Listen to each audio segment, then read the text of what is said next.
بسم الله الرحمن الرحيم الحمد لله نحمده ونستعينه ونستغفره ونعوذ بالله من شرور أنفسنا ومن سيئات أعمالنا من يهده الله فلا مضل له ومن يضلل فلا هادي له وأشهد أن لا إله إلا الله وحده لا شريك له وأشهد أن محمدا عبده ورسوله أما بعد فإن أحسن الكلام كلام الله وخير الهدى هدى محمد صلى الله عليه وسلم وإن شر الأمور محدثاتها وكل محدثة بدعة وكل بدعة ضلالة وكل ضلالة في النار. So today we continue on the section in which Shaykh Ubayd Hafizahullah he gives brief commentary on some of the Athar Salafiyya, Sharhu Ba'd al-Athar al-Salafiyya, which is commentary upon some of the narrations from the Salaf. And in the first session of this lecture, the Shaykh discussed very, very briefly the issue of how a person goes astray. And one of them is by following misguided scholars. And the second way is to deviate from the Sunnah and Tawheed after having knowledge.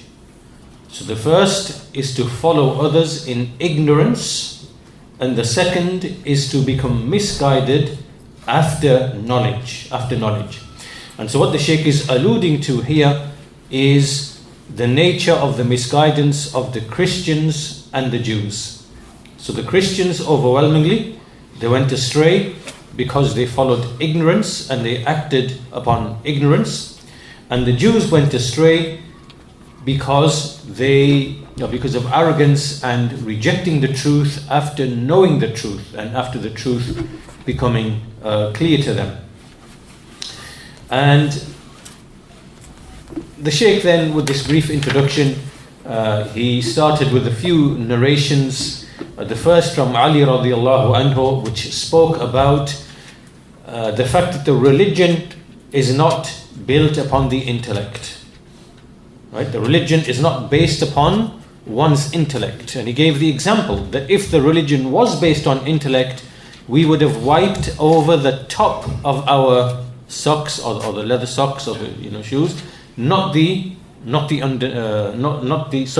would have wiped the underneath of the socks, not over the top, if it had been based upon aql, upon reason.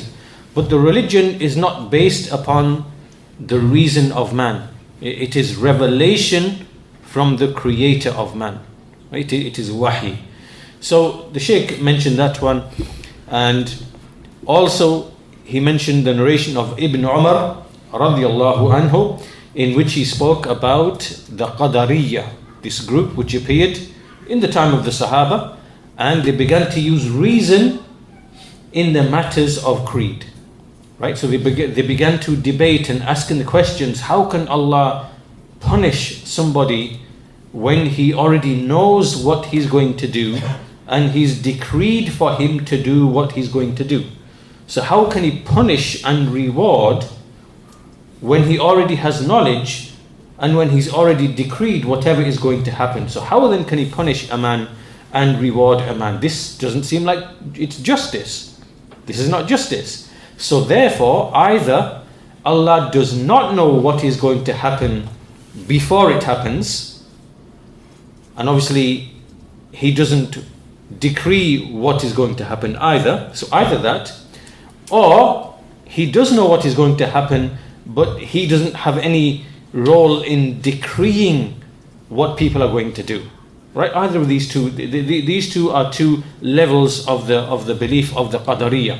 Right? So these people appeared, and they took this misconception or this doubt from the Christians that they were mixing with, or because the Christians had also fallen into this mistake before.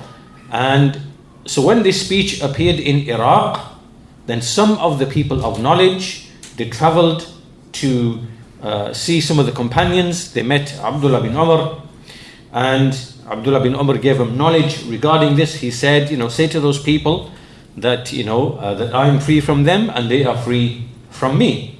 And he mentioned the rest of the hadith. So that was a second narration that we looked at in the previous lesson. And so the gist of those narrations basically is that there is no role for reason, for aql, in the foundation of our belief. Reason is used to understand what Allah and His Messenger have brought to us. We use reason to comprehend, to understand. But reason isn't the foundation of creed, of what Allah should be described, what He shouldn't be described. Right? This is not the foundation. So we continue then today. Today's lesson starts from this point, and the next narration that the Shaykh brings. And also just to mention the same point that we mentioned in the previous lesson, that these narrations, you will only find the people of the Sunnah mentioning and teaching and explaining the likes of these narrations. Why? Because these narrations and what they contain, they explain the position of the Sahaba, of the Salaf, with respect to differing and splitting. And what are the causes of differing and splitting, and what's the solution to this differing and splitting, right? And these narrations, they comprise that knowledge and that understanding, that fiqh, that understanding. And only the people of the Sunnah are the ones who teach the people these affairs in order to, first of all, to show them the right way in religion, and secondly, in order to provide them the true basis of unity. True unity, genuine unity that brings the hearts together, not the fake artificial unity of the Ikhwanis and the Hizbis and other people who just want to gather the bodies together, even though internally the hearts are different. This one believes that thing, this one believes that thing, this one believes that thing, but they just, for the sake of unity, just come together for the sake of worldly benefits, right? All that is artificial, fake unity. So these athar, or these narrations, what they contain is the understanding of the Salaf being implemented, being applied to situations that arise, right? So this next narration is from the companion Ibn Abbas radiyallahu anhuma. The great scholar Ibn Abbas is the scholar of the Quran, the scholar of the tafsir of the Quran. And he said, Wallahi, ما أظن على ظهر الأرض اليوم أحدا أحب إلى الشيطان حلاكا مني. He said, by Allah, I do not think that there is anyone on the face of this earth whom shaitan loves more that he should be destroyed than me. Right? So this is Ibn Abbas. He's basically saying that there is no one on this earth that shaitan, Iblis, wants to see destroyed more than me. And then it was said to him, someone said, okay, فكيف? What do you mean? How is this? فقال, so he said, والله إنه لا يحدث البدعة في مشرق أو مغرب فيحملها الرجل إلي فإذا انتهت إلي فقمعتها بالسنة فترد عليه كما أخرجها. So he said, by Allah, indeed a man, he invents or he innovates something, an innovation, either in the east or in the west, in the east part of the world or the west part of the world.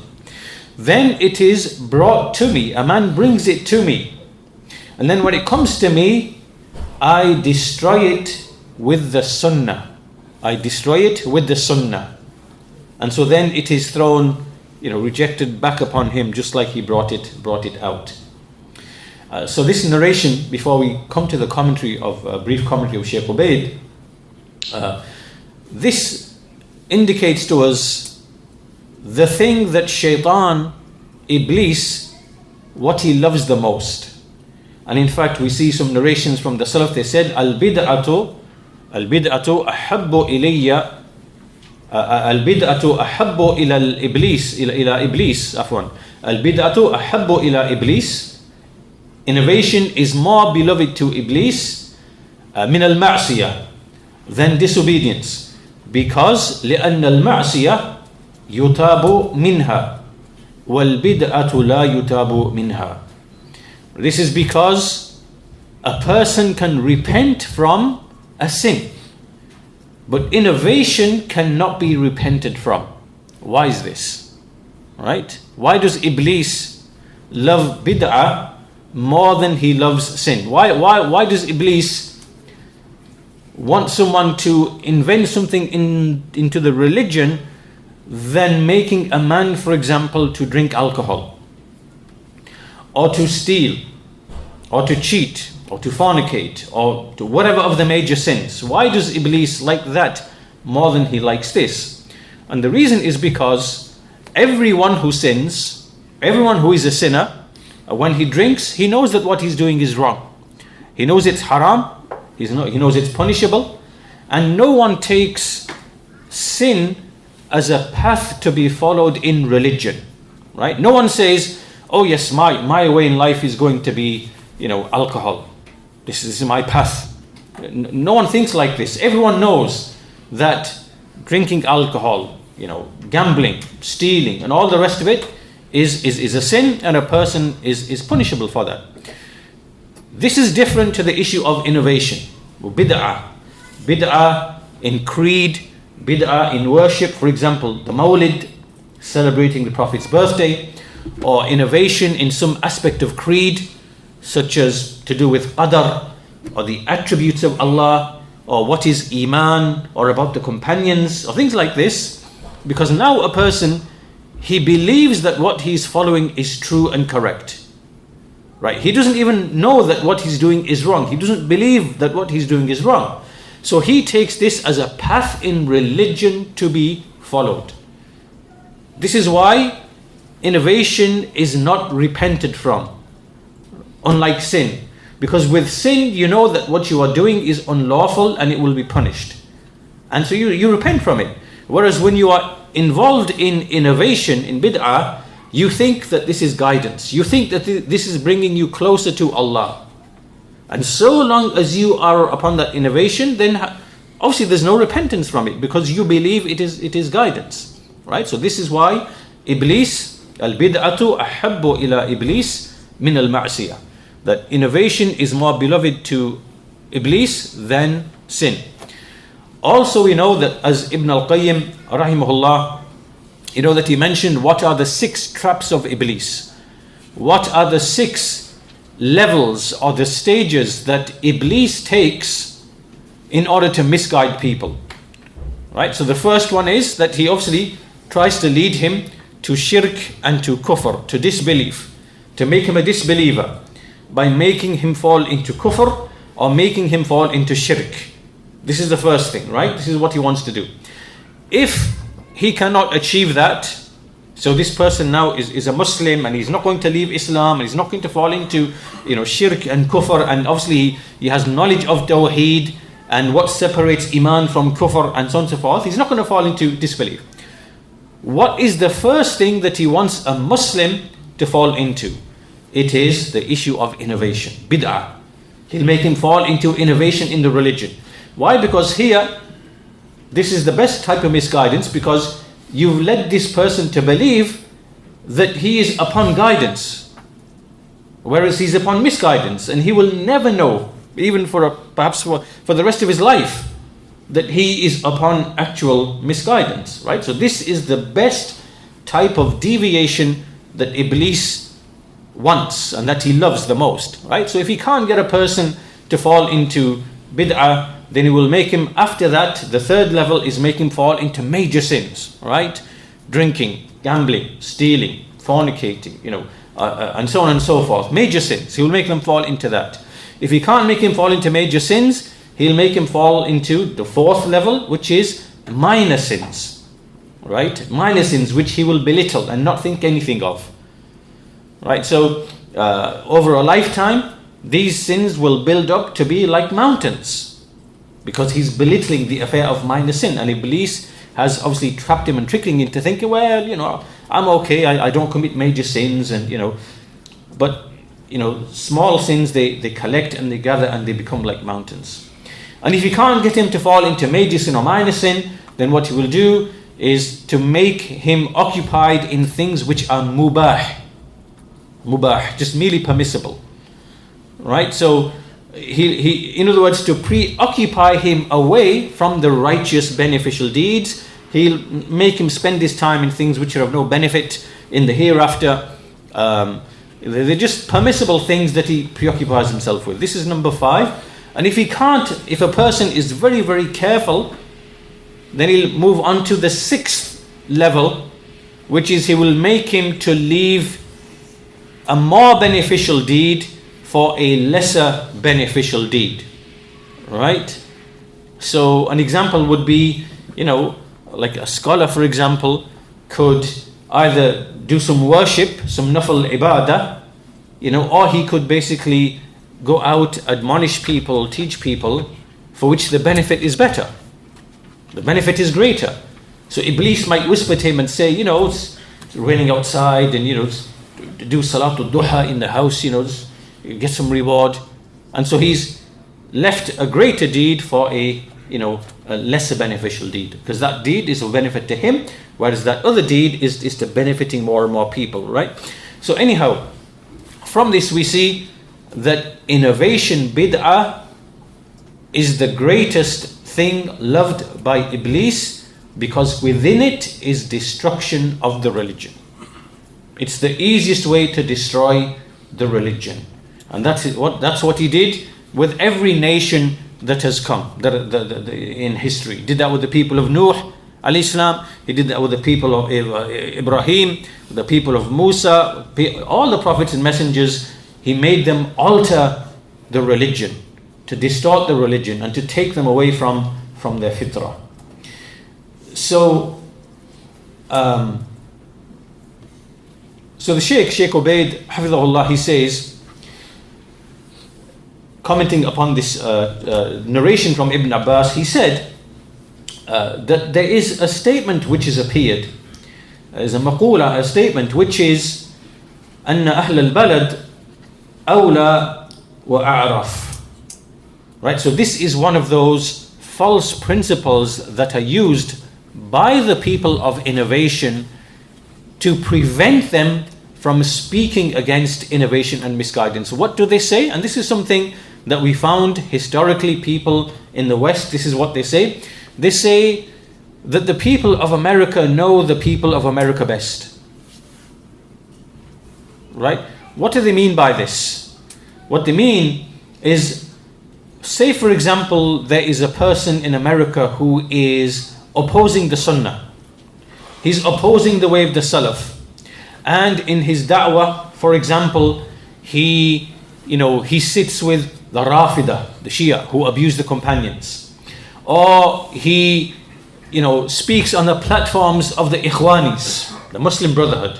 Right? So he's opposing the Sunnah.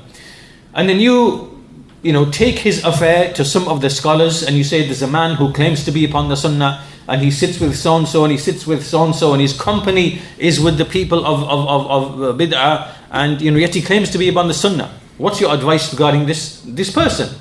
And the Shaykh might say, this person is a person of desires, is a person of innovation, is a person of misguidance. You should warn the people from him. You should not take any knowledge from him. Right? So in return, those people will say, why are you listening to people who are not even in this country?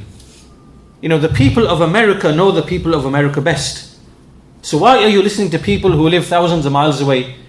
And they don't know our situation here. They don't know the affairs of the people here. How can you listen to them? We know the affair better. This is like a misconception. It's a doubt that these people bring. Why?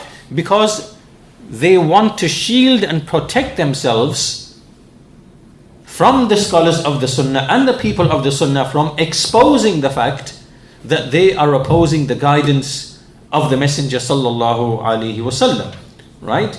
And so the Shaykh says that the Shaykh says that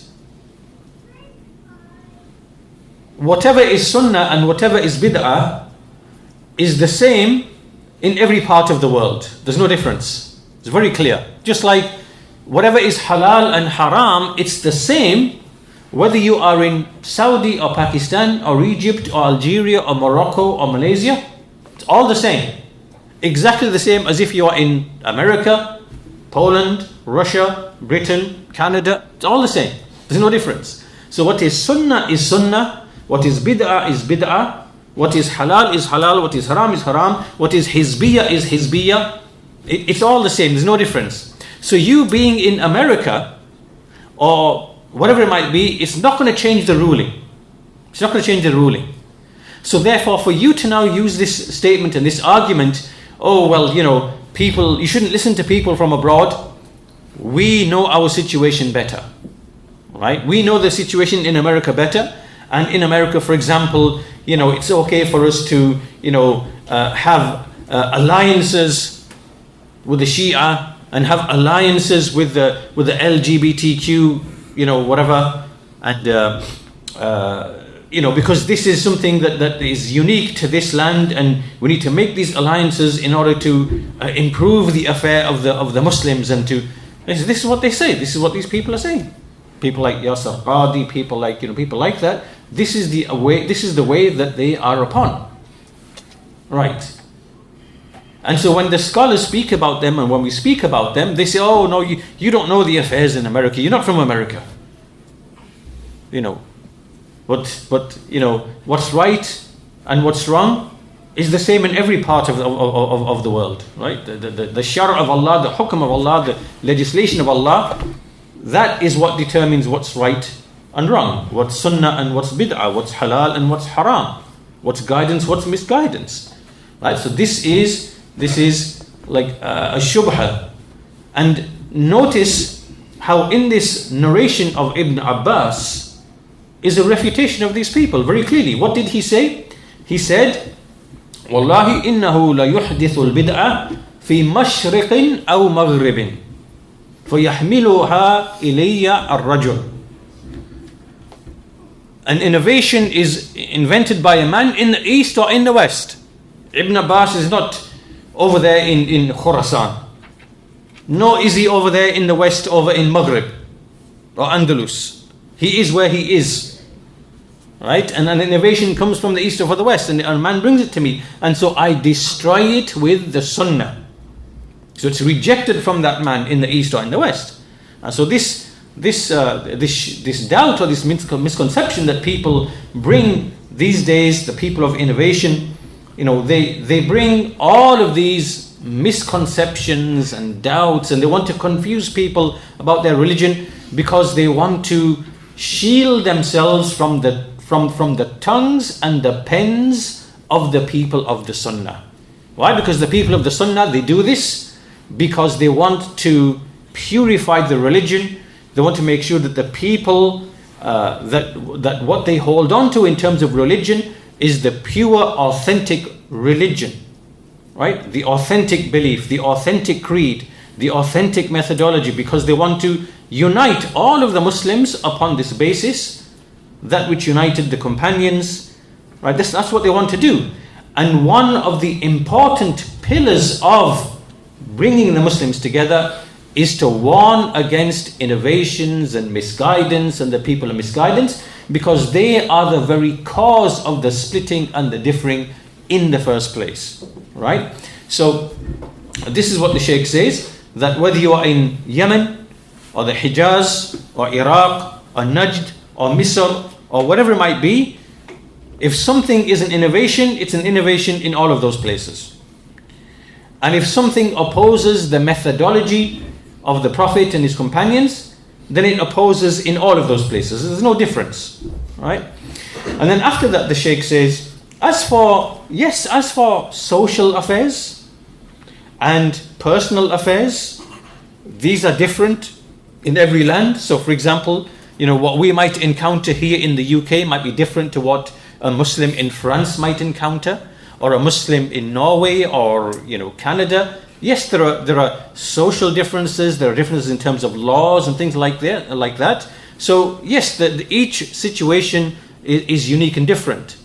But what decides everything is the shar'.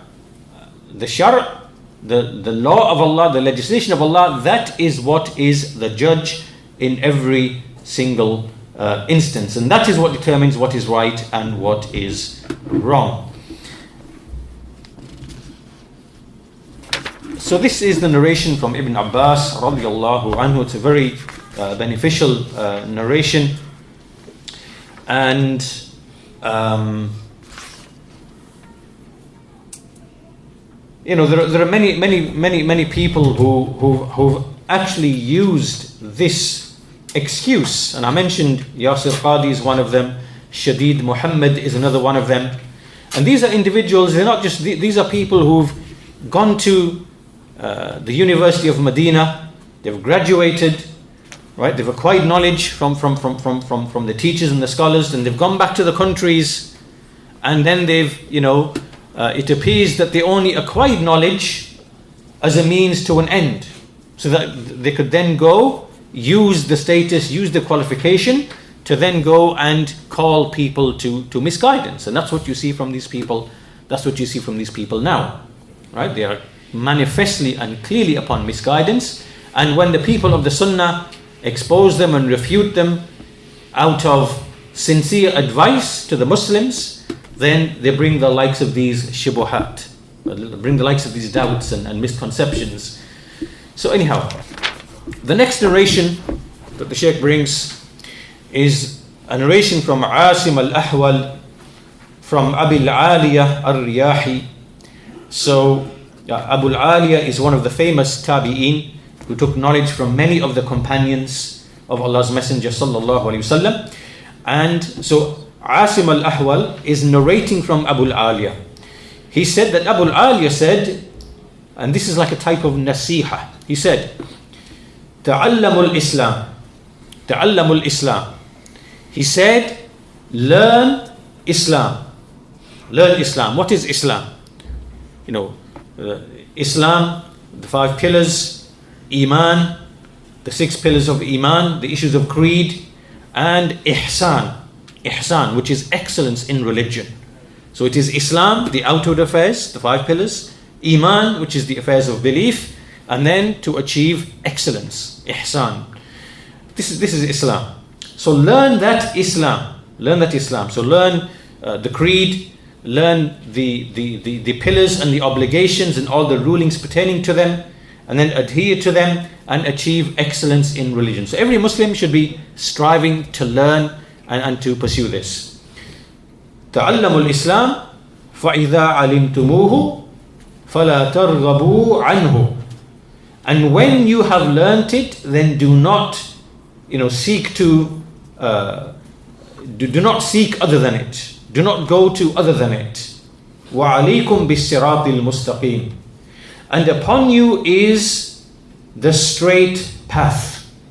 Remain and be upon the straight path. فَإِنَّ الصِّرَاطَ الْمُسْتَقِيمِ الْإِسْلَامِ.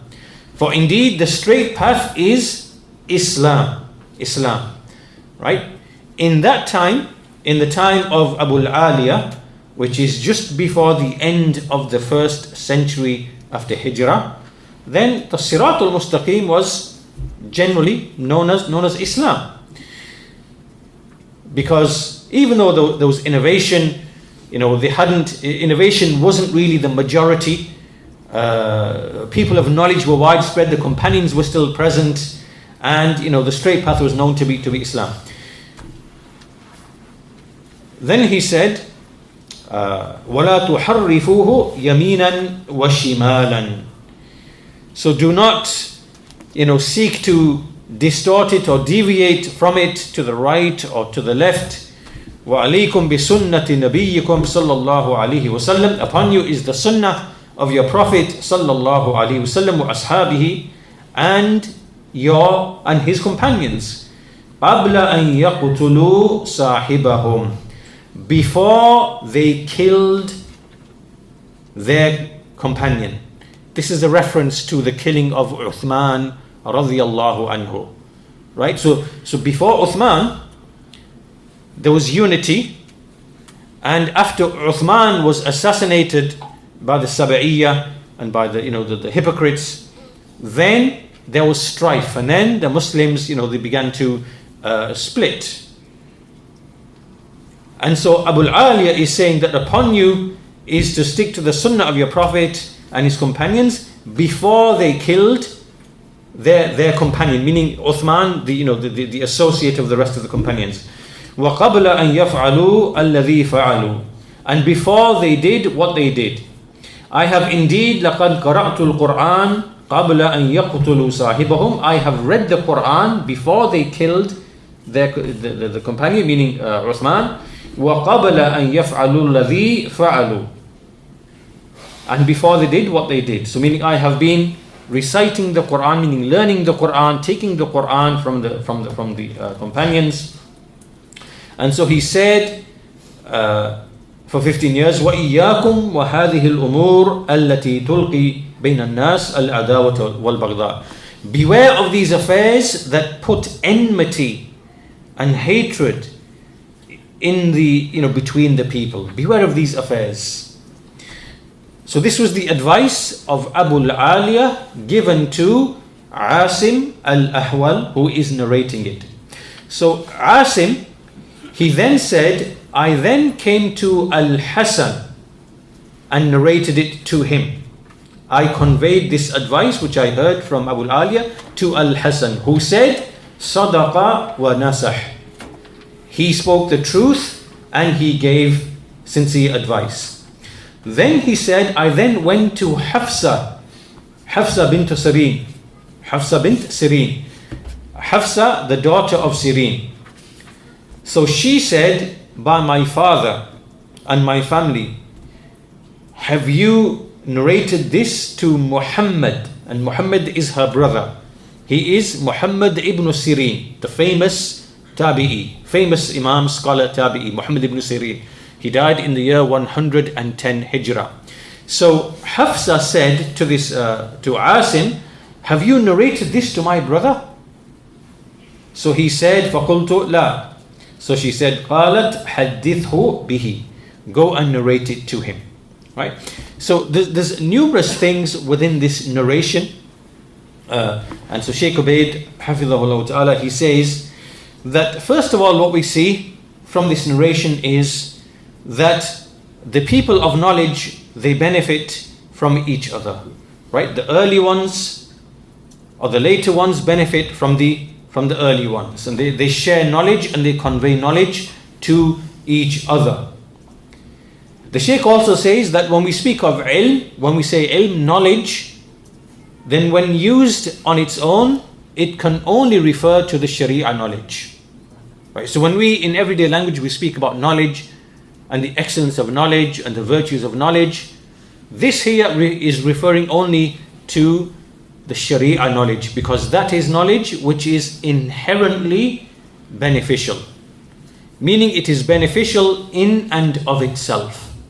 This is the nature of all of the Sharia knowledge. It is the beneficial knowledge. It is al-ilmun nafi'.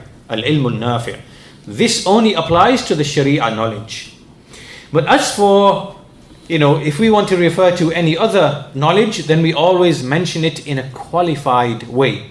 We say, the knowledge of medicine, or the knowledge of maths, or the knowledge of chemistry, or the knowledge of this, or whatever it might be. Right? But when we speak of just knowledge, are you seeking knowledge? Are you acquiring knowledge? We only mean Sharia knowledge. And so this Sharia knowledge, as the Shaykh says, you see that the people of knowledge from the scholars, you see that they disseminate, they acquire, they disseminate, they are eager to disseminate to others and to pass it on, and so on and so forth. The second thing that he says here, the second point, in fact, is that the people of knowledge from the righteous Salaf, they spread knowledge to the best of their ability. This is what they do. So you see here that Asim, who is the one who took it from Abu Aliya, right? Abu Aliya died, around the year 90 Hijrah, right? And then so he then took it at some point later in his life, and he narrated it to Al-Hasan. And then he also went to Hafsa. And then she said, have you narrated to Muhammad? So you see how they are eager for knowledge, beneficial knowledge, for it to be spread. And Al-Hasan here is Al-Hasan bin Yasar, who is the freed slave of Zayd bin Thabit radiyallahu anhu. And so when Al-Hasan heard it, he said, Sadaqa wa nasaha. He spoke truthfully and he gave sincere advice. And this is, in order for him to emphasize that this knowledge is beneficial and for it to be spread.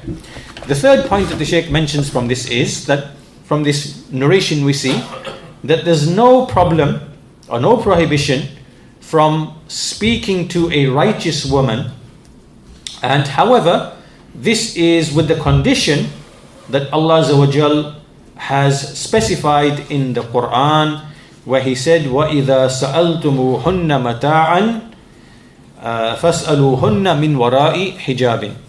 That when you ask them, meaning the wives of the Prophet sallallahu alaihi wasallam, for anything, then ask them from behind a veil. And so the Shaykh says that every woman who comes after the wives of the Prophet sallallahu alaihi wasallam, then this is a good example for them to follow, right? That, when it comes to foreign men or whatever, where there is a need, then it should be done from behind a hijab. And those who do not follow this way, then they are following kind of crooked, other paths. So in any case, Asim al-Ahwal, he narrated this knowledge from Abu Aliya to Hafsa bin Sirin.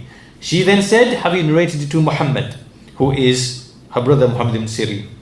The Shaykh continues and says that to speak to a righteous woman, it's necessary to be done from behind a veil. And this is in fact, the Shaykh says that this is not absolute. It is tied and restricted. When they speak to the wives of the Prophet sallallahu alaihi wasallam, the mothers of the believers, But for every woman who comes after them, within this is a good example for them to follow, right? And so the Shaykh mentions again, with respect to the mothers of the believers, that Allah Azza wa Jalla said about them, فَلَا تَخْدَعَنَّ بِالْقَوْلِ فَيَطْمَعَ الَّذِي فِي قَلْبِهِ مَرَضٌ. Do not use soft, gentle speech, so that the one in whose heart, is a disease might be affected, right? So this is advice to the mothers of the believers. So the Shaykh says, there's nothing to prevent a righteous man from addressing and speaking to a righteous woman for knowledge that he takes from her, and vice versa, for knowledge that she might take from him. However, it shouldn't be with a certain type of speech, and this applies even, for example, when you are trading, because again, in trade is allowed, women are allowed to trade, and so it could be the case that a man buys from a woman or a woman buys from a man.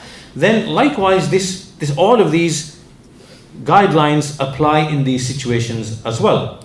The Shaykh says, unfortunately, we see that today, the employees, the male and female employees, we see that they do not have this fear of Allah Azza wa Jal, except as Allah wills, that you see them joking with each other and being cordial with each other, and sometimes they might even sit next to each other and shake hands with each other, and so on and so forth, in the same way that a wife might do with a husband or with anyone else from her family who is mahram.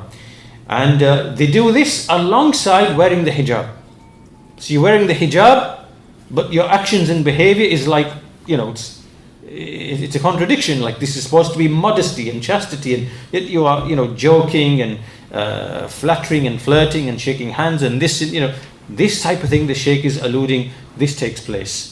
And this is not the way of the righteous men and the righteous woman. And the Shaykh says, unfortunately, the woman who does this type of stuff, who does this type of behavior, this woman, هذه مترجلة. This is like a woman who's basically mimicking the qualities of a man. This is not what a woman does. A woman has the qualities of shyness, of humility, of being modest, and keeping away from this type of unbefitting behavior. Right? This is not from the way from the way of a woman. A woman who behaves like this, like very bold and open, and joking and laughing and around men and this and whatever, and without any haya, without any modesty. This, the Shaykh says, this is a mutarajjila, meaning a woman who adopts the behaviors and resembles and mimics a man. This is not for a woman to do this, because this leads to corruption and fasad and confusion. This is what you see. This is what you see in these Western societies, where like even like the traditional values still used to exist in these countries even till the 60s, 70s. Like the family values, and the women stick with women and the men stick with men, and like the family kind of values, they used to be present. And now in literally no more than 2 or 3 decades, they've been completely corrupted, and you see the mass confusion within these societies that they are now teaching to children. So this is not from the ways and qualities of the woman. The woman has specific qualities that she should excel in, certain behaviors, certain traits, and the men have certain qualities that are qualities of men. Right? And the more they develop and excel them, then the better the bonding, between a husband and wife, and between, within families. It creates a stronger, stable, society for men to be masculine, women to be feminine, and all the traits and qualities which are attached to either of these two things. So that was the third benefit that the Shaykh mentioned from this particular narration, right? So whether it comes to taking knowledge, it's nothing wrong with taking knowledge from a woman, vice versa, a woman from a man, as long as it is with the right behavior and the right guidance from the Sharia. The next narration that the Shaykh brings is from Muhammad bin al-Hussein Al-Ajurri, rahimahullah ta'ala, Al-Imam Al-Ajurri, the famous Al-Imam Al-Ajurri, who is the author of the book Ash-Shari'ah, which is a book that is one of the excellent works on the issue of creed, on Aqidah.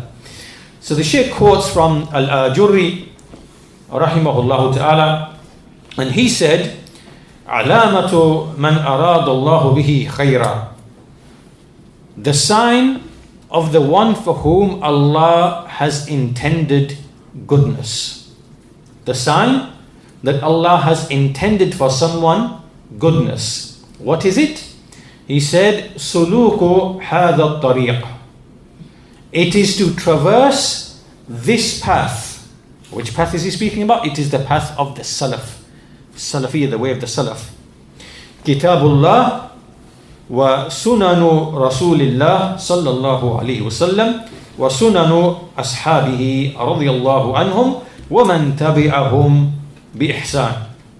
It is the book of Allah and the sunan of the Messenger of Allah sallallahu alayhi wasallam and the sunan of his companions radiyallahu anhum, and whoever followed them upon goodness. وَمَا كَانَ عَلَيْهِ أَئِمَّةُ الْمُسْلِمِينَ فِي كُلِّ بَلَدٍ إِلَى آخِرِ مَا كَانَ مِنَ الْعُلَمَاءِ. And likewise to follow what the leading scholars of the Muslims in every region, in every country, in every city, to the end of the period of the scholars, the likes of مثل الأوزاعي وسفيان الثوري ومالك بن أنس والشافعي وأحمد بن حنبل والقاسم بن سلام. And then he mentioned some names, famous names that we know. From them he mentioned Al-Awza'i, Sufyan al-Thawri, Imam Malik bin Anas, Imam al-Shafi'i, Imam Ahmed bin Hanbal, and likewise Abu Ubayd Al-Qasim bin Salam, from the students of Imam Ahmed, from the era of Imam Ahmed, and whoever was upon وَمَنْ كَانَ عَلَى مِثْلِ طَرِيقَتِهِمْ, whoever is upon the likes of their way, and to oppose وَمُجَانَبَةُ كُلِّ مَذْهَبٍ يَذُمُّهُ هَؤُلَاءِ الْعُلَمَاءِ, and to abandon and avoid every madhab, every way, every doctrine that those scholars criticized, right? So all of this mentioned by Al-Ajurri rahimahullah, if you are upon this, if you follow this, then this is the sign that Allah is intending goodness to you. What is the sign? Meaning, in short, that you are upon the way of the Salaf. If you are following the Salafi way, the way of the Salaf, that you know the creed that they were upon, in the issue of Allah's names and attributes, in the issue of Al-Iman, in the issue of Al-Qadar, in all the various other issues, and you are not from the Jahmiyyah or the Mu'tazila or the Ash'ariyya or the Maturidiyya and all the other firaq, the groups and the sects, you know that you're not upon that, and you know what the Salaf believed, and you're upon that, and you're upon their methodology, right? This is a sign that Allah has actually shown goodness, has intended goodness towards you. He has been benevolent to you, that He has guided you to the likes of this. And this is why you see from the some of the Salaf, like Abu al-Aliya, they used to say, I do not know which of the two favors is greater. I don't know which of the two favors is greater. That Allah guided me to Islam, or that He guided me to the Sunnah, or that He did not make me to be from the people of innovation. So I don't know which of these two is the greater, is the greater favor, right?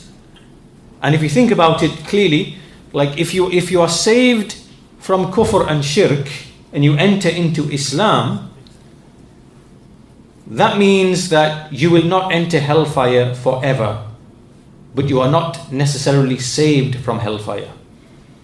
Right? So that's a ni'mah. But if Allah saved you from the misguided sects, and guided you to the way of the Salaf, then that means that you have not been threatened with the hellfire for being upon the misguided ways. Which means that you might be saved from entering hellfire altogether. Understand? So which of the two is the better favor? Which is the better favor?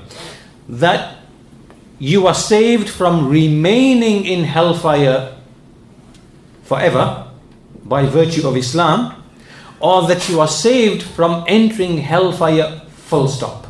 It's the latter is clearly the better favor, but obviously then you weigh between the two, and that's why this is narrated from a number of the Salaf, from them Abu al-Aliya, and even I believe it may even have been Ibn Umar himself, one of the companions. A similar statement is narrated from them, that I do not know which of the two favors of Allah upon me is greater, right? That He saved me from disbelief, or that He did not make me to be from the Haruriyah, for example, from the Khawarij, or that He did not make me to be from the the misguided sects. So this is the statement of Al-Ajurri rahimahullah ta'ala, and the Shaykh Ubayd hafidhahullah ta'ala, he says, he comments upon it, and he says, first of all, Muhammad bin Hussein here is Al-Ajurri, and he is the author of the book Ash-Sharia, a famous book. It is called Ash-Sharia, right? And it's all about creed, because this is the way that the Salaf used to use these words. As-Sunnah, meaning creed, belief. Ash-Sharia, meaning creed, belief, right? So the Shaykh says that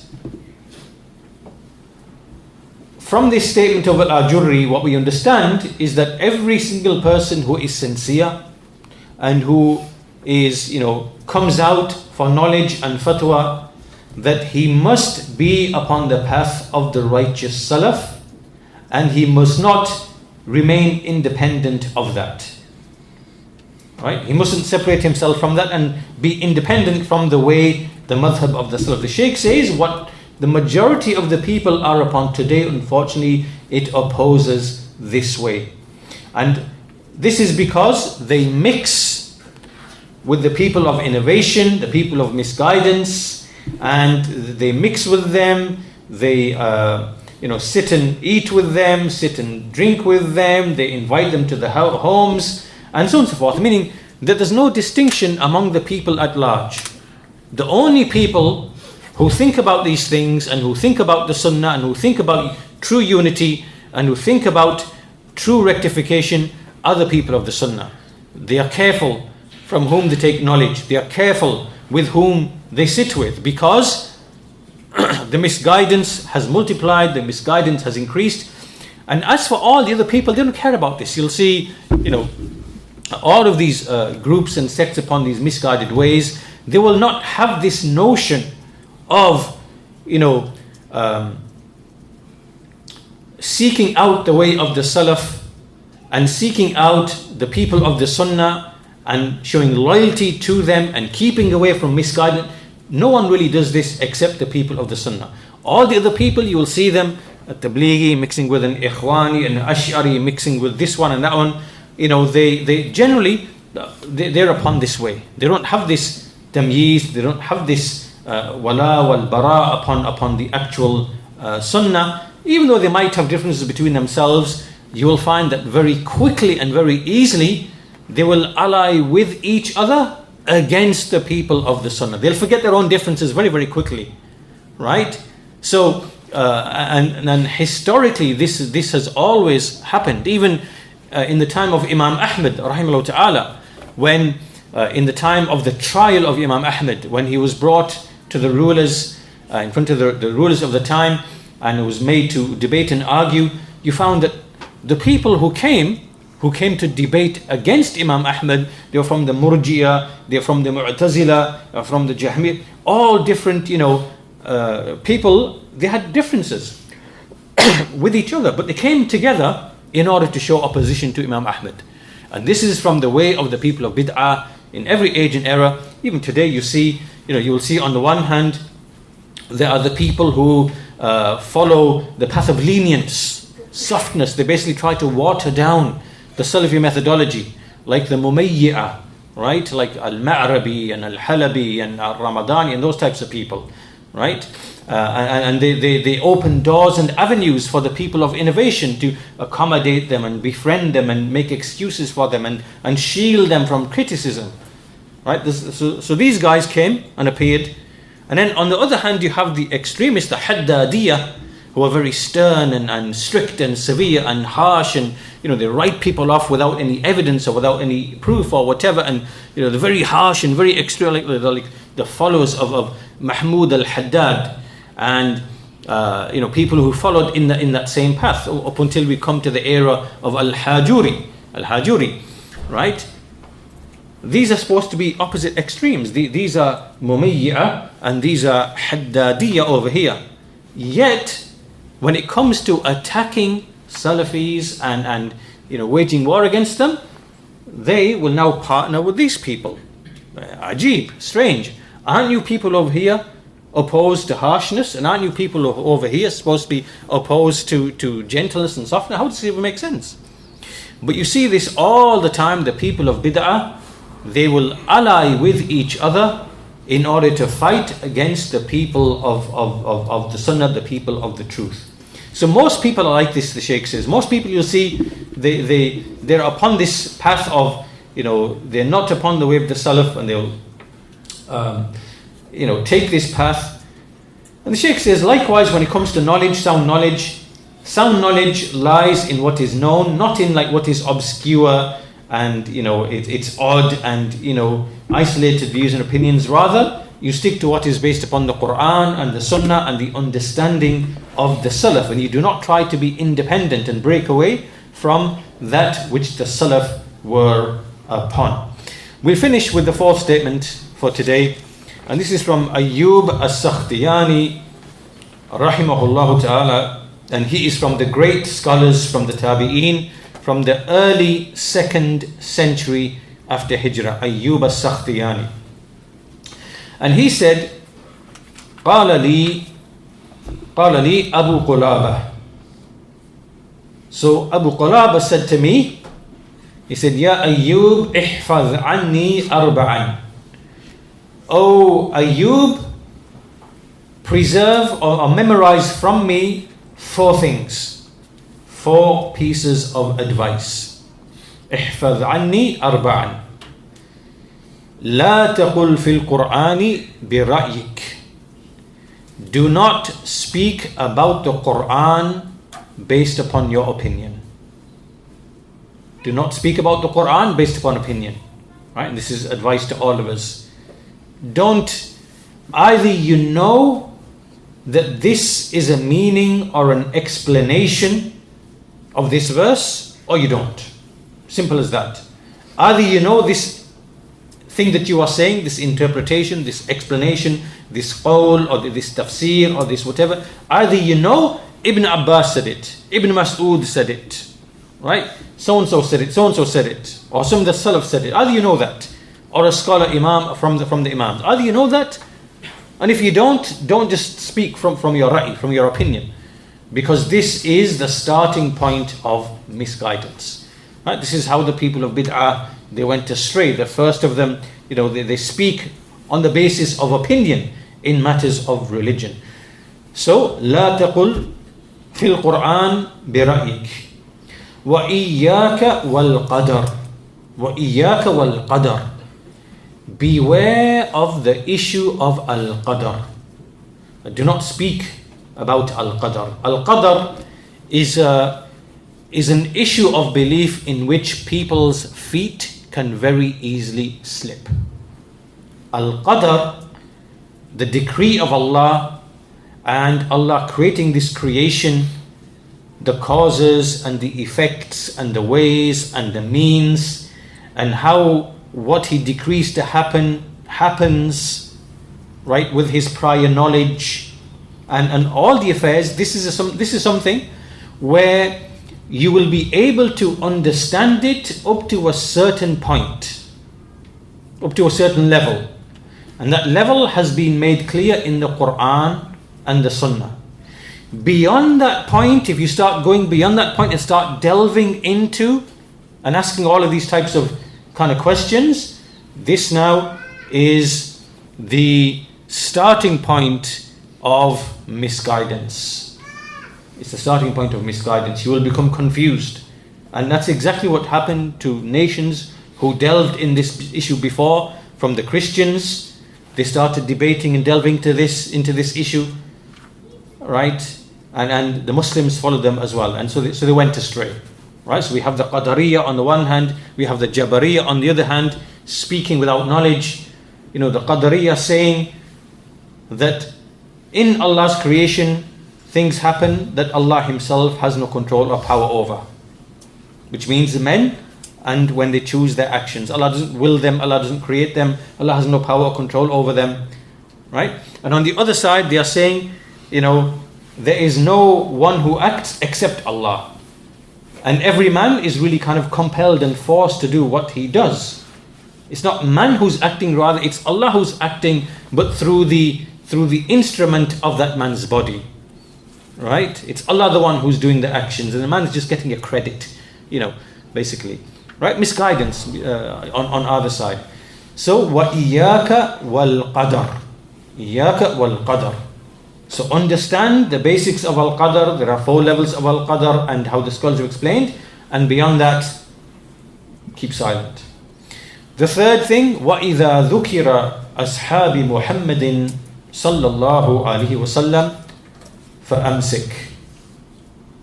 And when the companions of Muhammad sallallahu alaihi wasallam are mentioned, then withhold.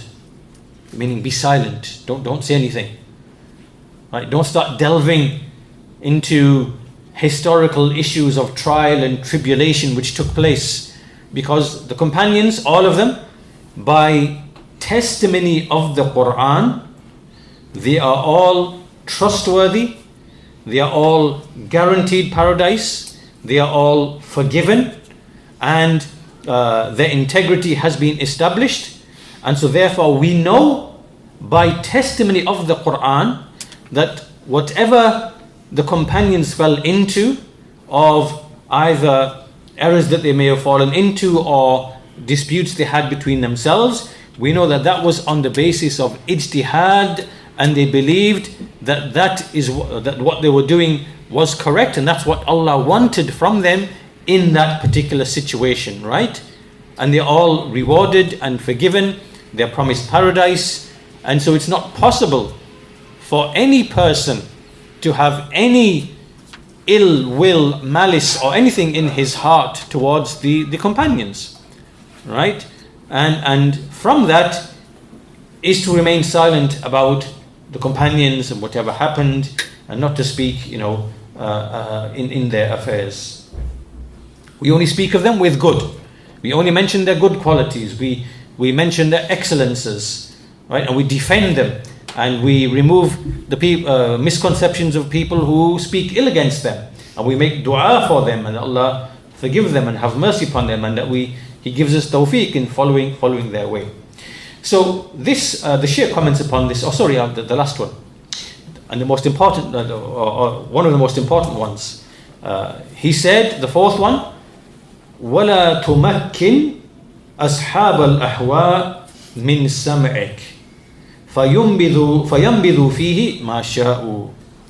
Do not allow the people of desires to have access to your hearing. Do not give the people of desires, meaning the people of misguidance, an ear, such that they throw into it whatever they wish. So this once again is speaking about not subjecting yourself to the misconceptions, to the doubts, to the innovations, to the heresies, misguidance of the people who have become misguided. Right? Why would you want to subject yourself, like an empty vessel, and allowing people to throw their rubbish? Why are you making yourself to be like a waste basket, bin, where this one comes in and he throws a banana peel, and this one comes in and he throws a used tissue, and this one comes in and he throws this in.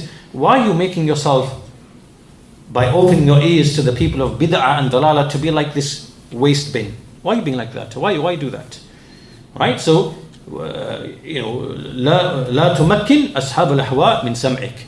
Do not allow the people of innovation and misguidance access to your ears, because they will throw in, such that they throw in whatever they wish.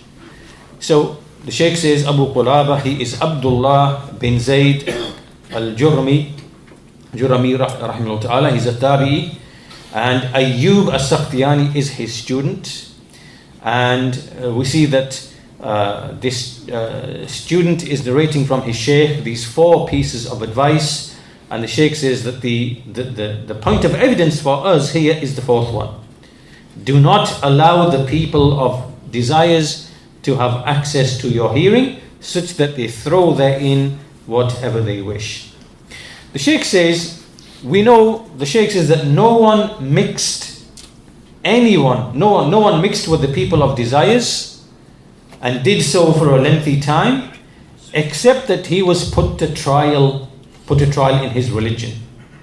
Either he was put to trial completely, such that he could no longer tell what's right from what's wrong, right?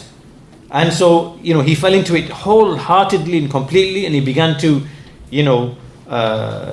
defend the people of misguidance and used to hate the others, right? So either he fell into the trial completely, and then he might say, okay, or he might say, look, just take knowledge from them and then leave them, right? Meaning that you become affected by certain people, like you start listening to them, people of misguidance, and then you see aspects of truth that are with them, which then blinds you to the misguidance, and then you become put to trial. What you start saying is, oh look, I only saw good from him. Okay, just take the good from him and just ignore everything else that is with him. So now you become a caller to that person. Then other people will start to listen to his misguidance and be affected as well. It's a way that you get put to trial through this. In fact, let me give you one quick example from history, and we finish with this inshallah ta'ala, to show how dangerous it is, how this thing is very dangerous. And this is slightly different. This is advice not to allow the people of desires access to your ears. Right? There are many narrations from the Salaf. They used to say the heart is weak. Keep your ears closed from the people of desires. The heart can be poisoned. Right? But there's a story of, you might know of a scholar by the name of Abu Bakr al-Baqilani. Right? He's an Ash'ari from the 4th and 5th century, and he used to be in Baghdad, where there used to be the Hanbalis, people of the Sunnah. They were strong, and what he used to do, al-Baqilani, was, he would ascribe himself to Imam Ahmad bin Hanbal, right, as a means of shielding himself, because he was upon the Ash'ari creed, and the issue of the Quran and the Sifat and things like that.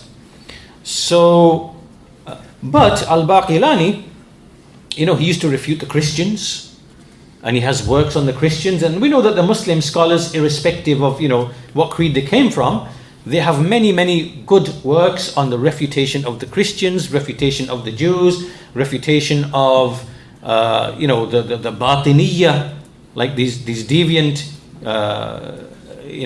heretics who entered into Islam. They have lots of good works.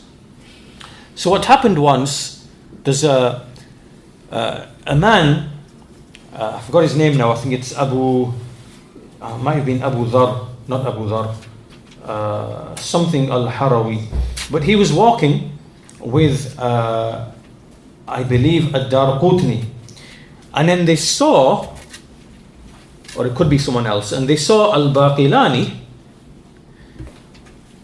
and so the scholar, he kissed his forehead, he kissed him, and he said, هذا إمام المسلمين. He said, this one is an imam for the Muslims. Right? So this other scholar who observed this then decided, and this man was from the North African region, right? He was from the Maghreb and that area, and he'd come. So then, just on that word and that action, he decided to take knowledge from him, from Al-Baqilani. And as a result of that, he acquired the Ash'ari creed from Al-Baqilani, and he was the one responsible for then taking it to the whole of North Africa. Right? Just on account of the praise of a scholar of the Hadith and Sunnah that he made, not knowing the effect this is going to have. Right? And this led to the spread of the Ash'ari madhab across the whole of the North African region. Right? By the praise of an Ash'ari scholar, right? Because they got, they saw many of his good things and they couldn't see, and this is an innocent remark, an innocent praise. Right? So this is not a light affair. When you see the Salaf speaking with these tremendous pieces of advice, this is true wisdom. Do not take it lightly, right? Because within it there is guidance, there is rectification, there is protection, there is safety, and the Sahaba and the Salaf, they experienced these things, and they saw a person of Sunnah becoming a person of bid'ah and dalala, and it's because started listening to the people of desires, because there's no person of misguidance except that he has something of good in him. Otherwise you wouldn't have been deceived by him. Do you understand? Even Amr bin Ubayd Al-Mu'tazili, he is the head of the Mu'tazila in the 2nd century after Hijrah, right? And he was known to be very, very pious. He wouldn't take any wealth or money or any support from the rulers or anything like this, right? And he was very, very, and many people got misguided by way of that. They got deceived by the piety, and through that they got led to the innovation and misguidance of the Mu'tazila. And that's why some of the Salaf, they used to advise their sons. They used to say, oh my son, that I see you coming out of the house of a woman, like a prostitute or a woman, or from a place of where people drink. That is more beloved to me than that I see you coming out of the house of Amr bin Ubayd.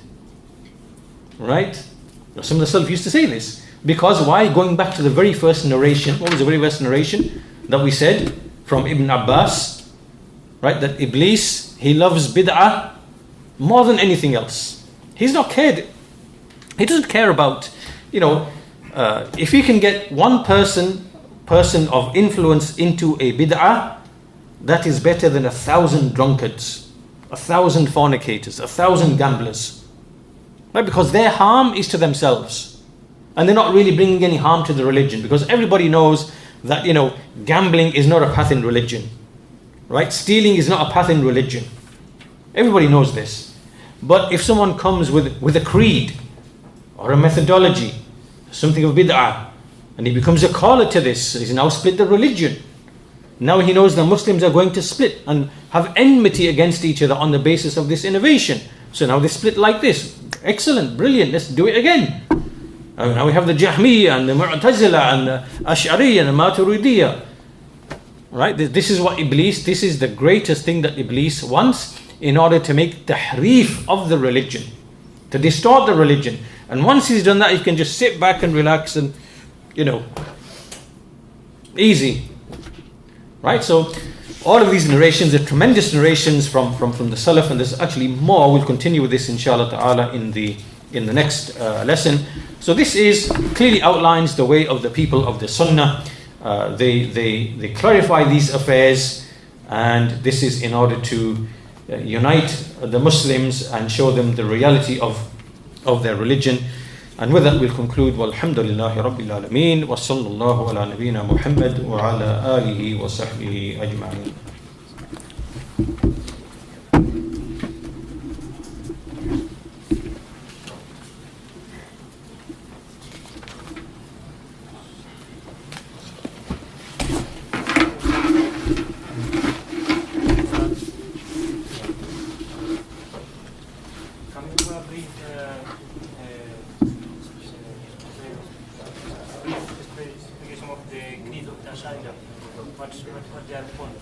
Repeat the creed of the Ash'aris. Yes.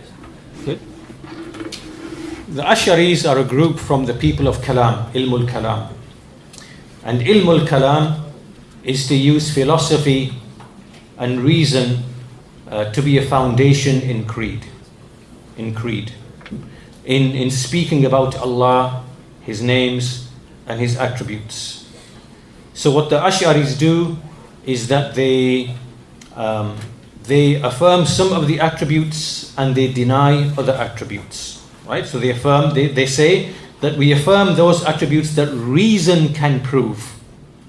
So they affirm 7 attributes, Allah's knowledge, Allah's hearing, Allah's seeing, Allah's irada, Allah's life, Allah's speech. Right, so basically they establish Allah's qudra, Allah's power, right? There are 7 attributes they believe in.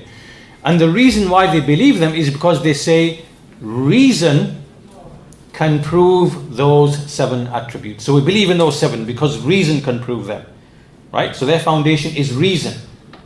But we said before that reason isn't the basis upon which knowledge of Allah is obligatory. No.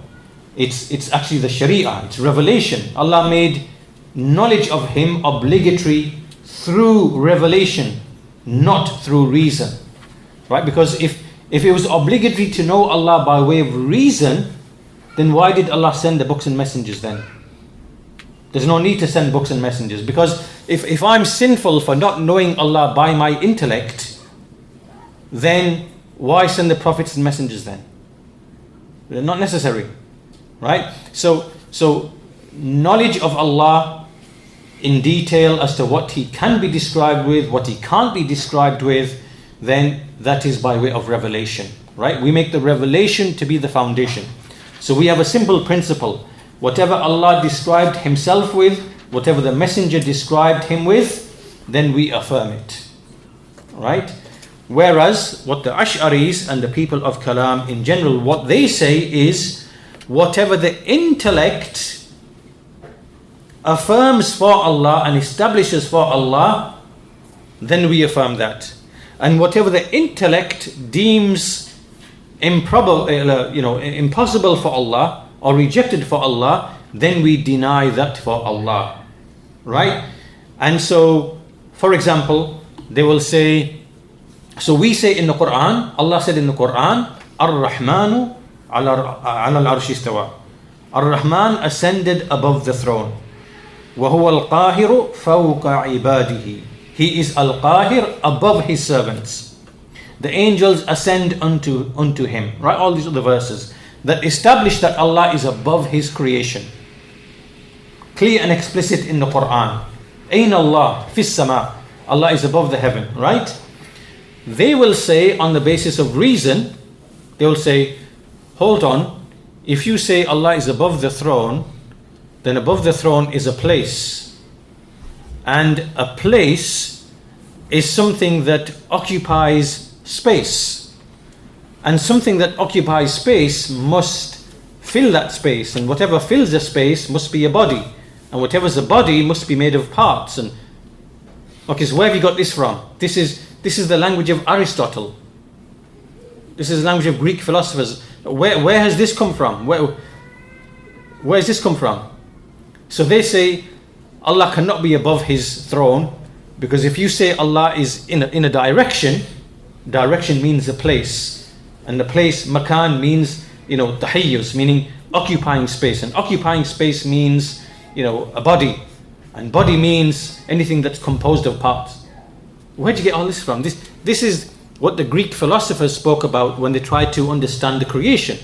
Why are you speaking about Allah in terms of, the creation, and opposing the Quran with your reason? See, that's the difference, right? So we say whatever Allah said in the Quran and described Himself with, we affirm it, because Allah knows best Himself.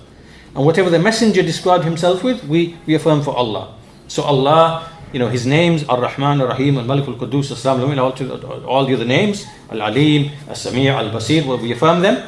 Allah's attributes of, knowledge, wisdom, mercy, right? And all the other attributes, more than just the 7 accepted by the Ash'aris. We accept all the other attributes, everything that Allah mentioned in the Quran and the Sunnah. We accept all. Why? Because we have a clear, uniform, consistent principle, which is, and no one can attack this principle.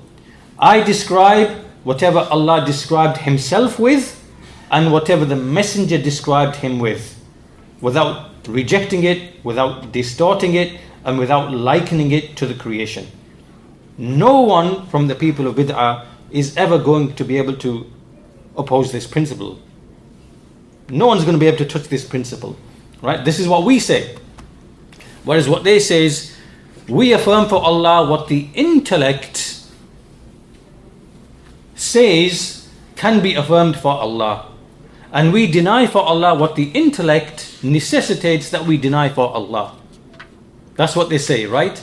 The people of Kalam. But the strange thing is, and this is a proof that they're upon falsehood, if what you're saying is true, then how come all of you as groups, the Jahmiyyah, the Mu'tazila, the Ash'ariyah, the Maturidiyah, the Kullabiyah, how come you are all fighting with each other on the names and attributes that you say should be affirmed and should be rejected? How come you're all arguing with each other if you are saying that the intellect is decisive proof? How come the Jahmi's intellect is saying we have to deny all the names, all the attributes, but the Mu'tazili is saying, well, we affirm the attributes, and the Ash'ari is saying, well, we affirm 7 attributes, but deny the... How can you all be correct? How can you all be correct if you're saying, whose intellect then decides what Allah can be and cannot be described? Whose intellect? Is it that of Jahm bin Safwan? Is it that of Al-Ash'ari? Is it that of Maturidi? Is it that of Ibn Kullab or Amr bin... Whose intellect are we talking about now? Right, that decides what Allah cannot be described with. This is a proof that you are upon falsehood and your principle is false. And you have to abandon this way and follow the correct sound principle, which is that we describe Allah with that which He described Himself and what the Messenger described Him with, without tahrif, without ta'atil, without tamthil, without takyif. This is the saying of the people of the Sunnah. So the Ash'aris are just one faction from the factions of Ilmul Kalam, right? And Ilmul Kalam as a group, they are people who basically put reason above revelation. They put aql over the naql, the revelation, and they made it a foundation in belief. And in reality, all they did is take the philosophy of the Greeks, the language of the Greeks, and they try to, they try to acquire their creed by way of this philosophy, and they fell into misguidance, great misguidance. So they are just one group of numerous groups which are in like a family. It's a family, Ilmul Kalam family, Jahmiyyah, Mu'tazila, Ibn Kullab, Karramiyya, Ash'ariyya, Maturidiyya. There's like 6-7 groups of them. And it's all they really are is like they are just like, it's like you are importing a version of philosophy, foreign philosophy, into Islam, and trying to pretend it is like a tool for acquiring creed when clearly it's not. It's not. It's a bit like, like the tool of kalam that they are using. It would be a bit like, well, I'm trying to think of an example.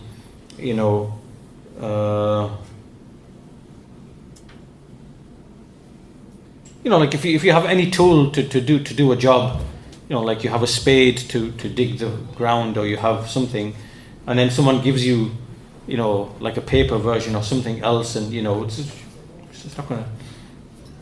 You don't acquire a tool by way of philosophy. Where's philosophy and where's Allah's wahi? you know. So yeah, that's Ash'aris.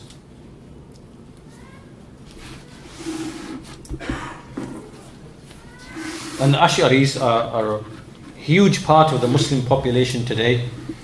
Most of North Africa, Malaysia, the Far East, Shafi'is, all of the Far East, India, Pakistan, Afghanistan, all the way to Turkey, that's all Hanafi region, Maturidi, Hanafi. Most, they're upon this creed, either Ash'aris or Maturidis. And how did that spread? Because one man was described, largely in one area, because of praise of a person of innovation, historically speaking. Obviously, that's from Allah's decree. Allah decreed that to happen, to put people to trial. But it just shows the great danger of, not taking heed of the advice of the Salaf and what they said.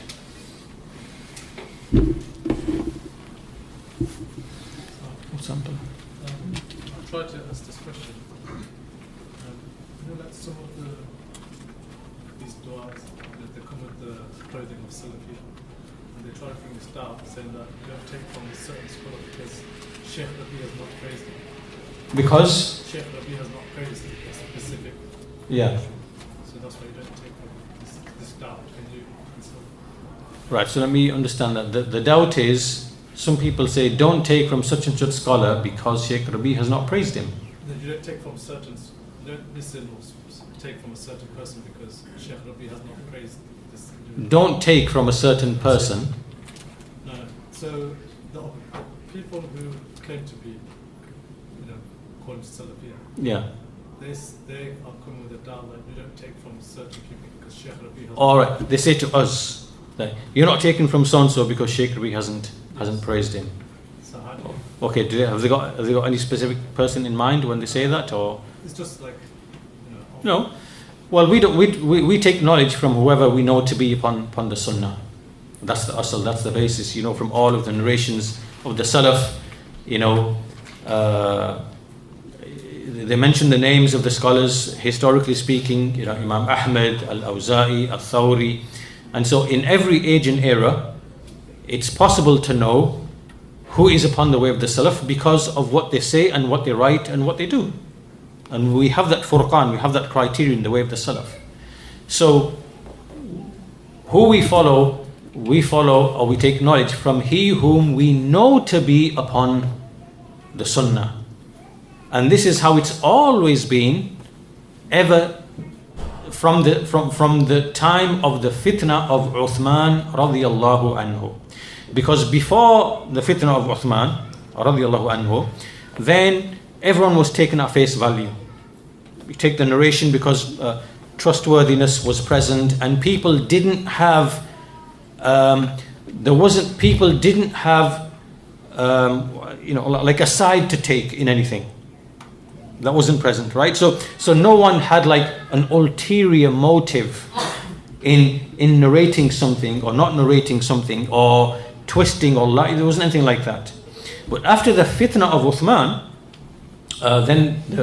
this is when the people began to ask about, like the chain of narration and everything. Well, who did you take this from? And name as your men and whatever, right? So this is because the circumstances demand that we are now careful with respect to whom we take our knowledge from, right?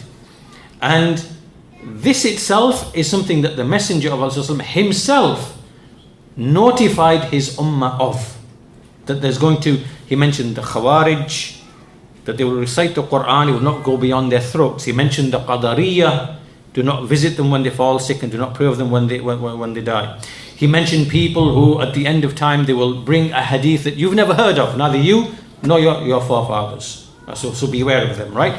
All of these warnings are present in the prophetic texts. No prophet was sent before me except that he had Hawariyun and Ansar. And after them there will come a people who will, they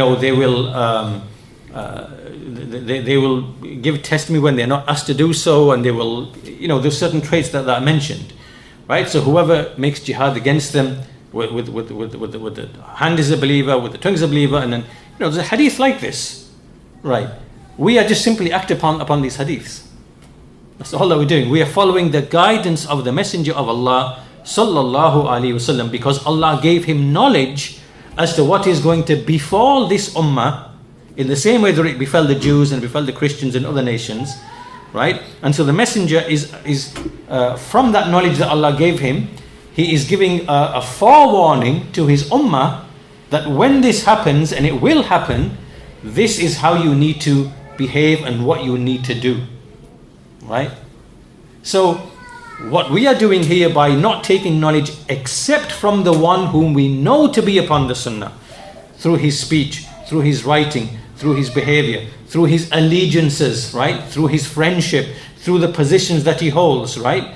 We are doing nothing but what the Messenger of Allah told us to do, right? So we are not following, we haven't made Shaykh Rabi to be the criterion. We made the Quran and the Sunnah and Ijma' and the way of the Salaf to be the criterion. But if there comes a scholar, and many scholars have come in the past, like Imam Ahmad, Allah made him a mihna or a trial because he stood up for the truth, right? Shaykh al-Islam Ibn Taymiyyah rahimahullah stood up for the truth. Shaykh al-Islam Muhammad ibn al-Wahhab stood up for the truth. There are scholars that Allah erects and establishes, and they speak the truth. We follow them because they speak the truth, not because of their personality of the person. We follow because they brought the evidence in the issues in which they spoke about, right? So yes, against the people of Hizbiyah, the Ikhwanis and all the people who claim to be Salafi, and they wear the gown of Salafi, but they bring all these false, futile principles. Yes, Shaykh Rabi has done a tremendous service to the Ummah in exposing these people. And, he speaks with evidence, and we take his advice but it's not the case that we don't take from people just because Shaykh Rabi, no. It's because the situation is that we do not take knowledge from anyone until and unless we know him to be a person of the Sunnah who combines all of the traits of the Sunnah, right? And is known for it. That's who we take knowledge from. So, we're just being careful in our religion. So why are you blaming us for that? And but the reason why, they pick on certain names because these names, Shaykh Rabi, for example, Shaykh Muhammad Aman Al Jaabiri rahimahullah, they played a tremendous role in exposing some of these deviants like the Sururiyya, Qutbiyya, and so now out of resentment and hatred they come out with these types of statements. No one's a scholar until Shaykh Rabi says so to you people, whatever. It's not even an argument, it's not even. Off the back of that, personally, brings the second doubt brings us that you can't test the people with Shaykh Rabi because his level is not the likes of Imam Ahmad and others in the past. So you can't test the people with testing with Shaykh Rabi. No, well, that's not true, because there are many narrations from the Salaf who say, for example, test the people of Iraq with so-and-so, and test the people of and they mention various locations and regions, and they mention whoever is the known, well-known, established person of the Sunnah in that land, test the people of the land by that person, right? There are actual narrations from the Salaf of making imtihan of people by way of the well-known people of the Sunnah, right? Yet, what they are confusing there in bringing that argument is they are confusing issues of piety and righteousness and levels of piety and righteousness. They're confusing that with the issue of clarity in the Sunnah and sticking to the Sunnah, right? What Shaykh Rabi is upon in terms of clarity to the Sunnah is exactly the same as what Imam Ahmad is upon. It's identical, it's exactly the same. But is Shaykh Rabi or Shaykh Ibn Baz or Shaykh, whoever it might be, as pious and righteous as Imam Ahmad? We don't say that. So what they're trying to do is confuse the two together and make it look as if, you can't apply that. No, it's not true. It's not true. You can, this applies all across the world, right? in the UK, for example, or the US, for example, or in any place where there are people of the Sunnah, and there are people of the Sunnah, there are masajid of the people of the Sunnah, there are callers, right? And you know what people are upon by where they stand with respect to these masajid or marakis, or the well-known callers who are known to be upon istiqamah and calling to the Sunnah and the way of Salaf. You know where a person stands if he speaks ill of them, if he So this is this principle here is in fact from the prophetic guidance itself, right? Because a person, al-mar'u ala dini khalilihi, a person is upon the deen of his friend, right? And the Salaf took this from the guidance of the Messenger of Allah sallallahu alaihi wasallam, and then they applied this principle to this issue of Sunnah and Bid'ah, right? And that's why you see all those narrations from the Salaf where they mention, test the people of so-and-so with so-and-so, and when a man comes to your city, look at whose house he goes to and who's this. All these narrations are there basically judging people by their companionship, right? This is a principle of the Sunnah, that you judge a person by his companionship. And there are narrations from the Salaf. So-and-so person comes, who does he mix with? Well, we see him hanging around with the people who speak with Al-Qadr. Well, he's a Qadari then. Now, why is he going to the Qadariya and sitting with them and, being hosted by them? Why didn't he? So, this is what we are applying. It's from the prophetic guidance. And so, yes, we can judge a man by his companionship, by his behavior, by his loyalty, by his allegiance, because this tells us something about this, about this man. Look, if you wanted to marry your daughter to someone, and you see this man is always hanging around with drunkards and thieves and whatever it might be, I don't think someone can say to you, "Oh, you're being unjust by judging him by his companionship. That's wrong." Of course you can, right? And so you can do the same in the affairs of religion, right? In the affairs of creed, in the affairs of course you can. If you see a man flattering and sitting with and drinking tea with the Rafida and with the Khawarij and whatever, then look, either he's a jahil, ignorant, knows nothing about the religion, or he's basically one of them, right? So to judge people by certain well-known prominent scholars, anyone who attacks Shaykh Albani, straight away we know that you are a person of misguidance, straight away, right? So we know that the Sufis will attack Shaykh Albani, the Khawarij will attack Shaykh Albani, the Muqallid Madhabis will attack Shaykh Albani, so many different people will attack Shaykh Albani, Ikhwanis will attack Shaykh Albani. Straight away we know you're a person of misguidance, straight off, right? And so we see the wisdom in this. The wisdom in this, in fact, this is mercy in the prophetic guidance for his ummah. Because not every person from the people of the Sunnah has the same level of knowledge, has the same level of understanding, has the same knowledge, level of intelligence and scrutiny, right? And it's as if the Sunnah and the prophetic guidance has given for all people a shortcut by which to know misguidance from guidance, right? So it's enough for a armed person simply to know, if anyone speaks ill of Shaykh Al-Albani, know that he is a person of misguidance and deviation. Khalas, right? So now if there's an armed person, this person doesn't know anything about, the Ash'ari creed and the details of the Ash'ari creed and ta'wil and this evidence and, did Imam Malik really make ta'wil? And this narration they're bringing the isnad and this whatever. How is the army person supposed to figure all that out? But if he knows that these people are basically attacking Shaykh Albani of being a mujassim and this and whatever, and attacking whatever, that's enough for him to know these people are misguided. Khalas, right? He's saved from so many things by way of this principle. You understand? This principle is a principle in which there is mercy for most of this ummah, because most of the people are not in a position in terms of knowledge and understanding to decipher what these people are saying.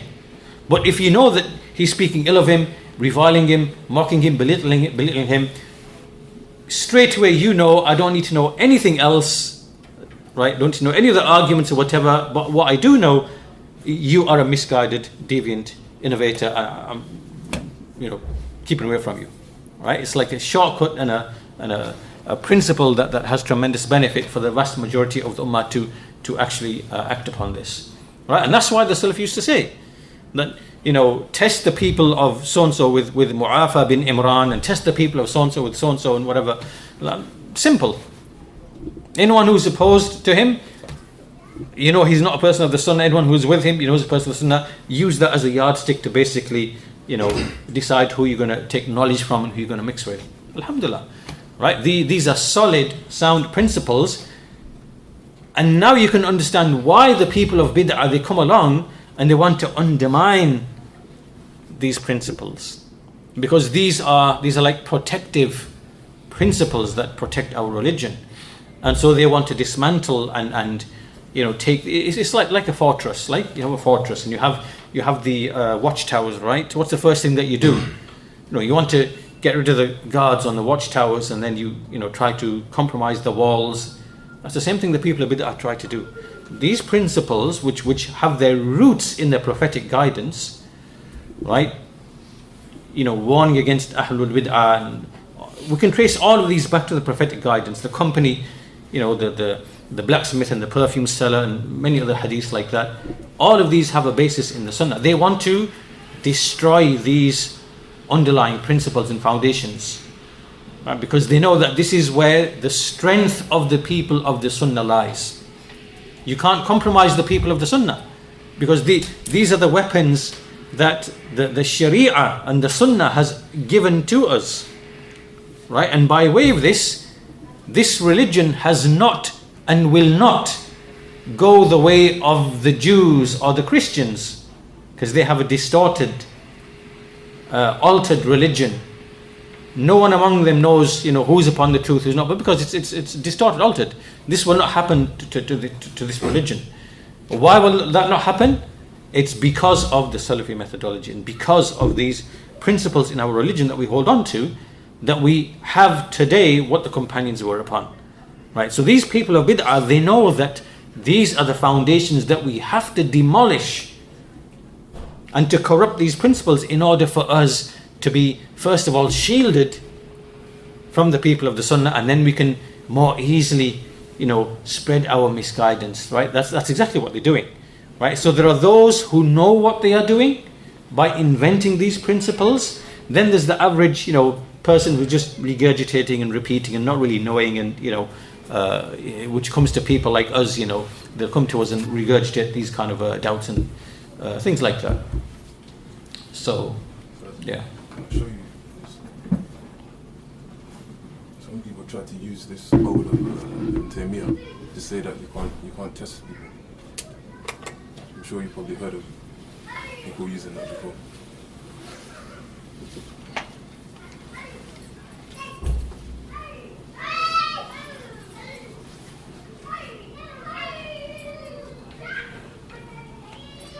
Yeah, I'm aware of this, and I know this. First of all, it's not accurately translated. You have to go back to the passage. And what Ibn Taymiyyah is alluding to here is what he's refuting in that passage. He's speaking about, for example, let's say the Sufis, right? They will erect a person who is a leader of the tariqah.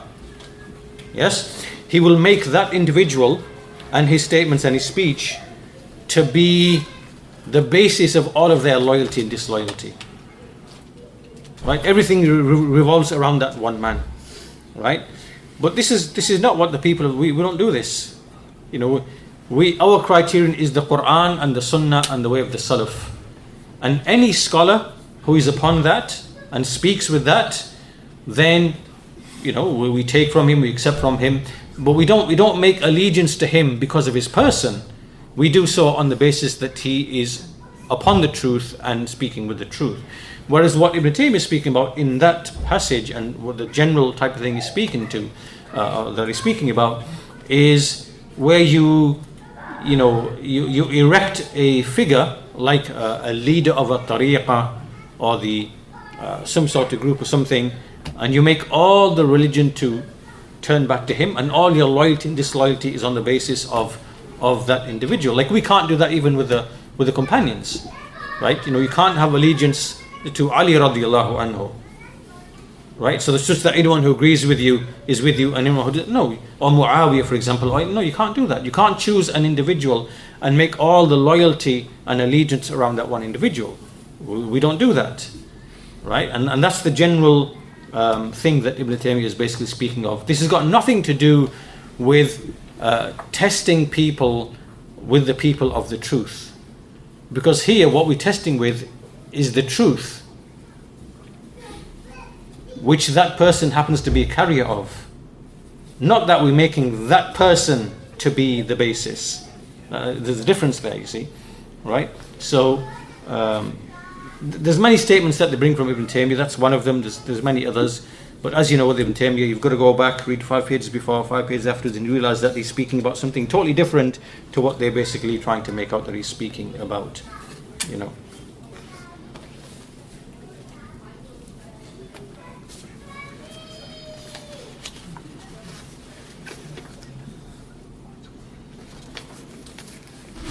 I believe it's time for Maghrib.